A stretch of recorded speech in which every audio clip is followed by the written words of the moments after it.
PNB housing finance પર કારણ કે સારા નંબર્સ આવ્યા, સ્ટોક 8.5% ઉપર છે. નંબર્સની ડિટેલ્સ જાણીએ સહયોગી તૃપ્તિ કપૂરિયા પાસેથી. તૃપ્તિ, કઈ રીતે એક નંબર્સ બતાવી રહ્યું છે અને સ્ટોકનું રિએક્શન છે? પીએનબી હાઉસિંગ ફાઇનાન્સની વાત કરશું તો ડેફિનેટલી ક્વાર્ટર ફોરના ખૂબ જ શાનદાર નંબર્સ આવ્યા છે. તેમનો એક પોઝિટિવ ઇમ્પેક્ટ પણ આપણે ડેફિનેટલી કાઉન્ટર પર જોઈ રહ્યા છે. પહેલાં અગર નફાના ફ્રન્ટ પર નજર કરશું તો લગભગ અહીંયા આપણને 14.5% સારો એવો ગ્રોથ વાર્ષિક ધોરણે જોવા મળી રહ્યો છે. ત્યાં એનઆઈના ફ્રન્ટ પર નજર કરશું તો 8%ના ઉછાળા સાથે 796 કરોડ પર આપણને વાર્ષિક ધોરણે અહીંયા એનઆઈએસના નંબર્સ આવતા જોવા મળી રહ્યા છે. અન્ય આગળ જો આપણે નજર કરશું તો કંપનીની જે ફાઇનાન્સ જે છે એમાં ખાસ કરીને એયુએમ ગ્રોથ પર નજર કરશું તો ત્યાં એક સારો ગ્રોથ જોવા મળી રહ્યો છે. 90,000 કરોડથી વધીને 90,921 કરોડ પર અહીંયા આપણને એયુએમ જે છે અહીંયા પહોંચ્યા જોવા મળી રહ્યા છે.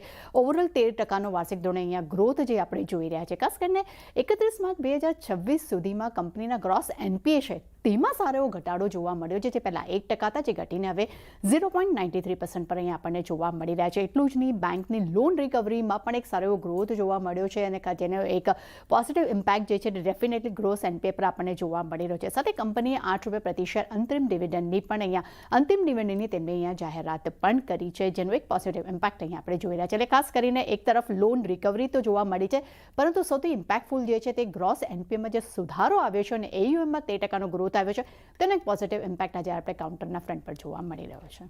જી તૃપ્તિ, આભાર આપનો આ સ્ટોક પર માહિતી માટે. ખાસો મજબૂત તો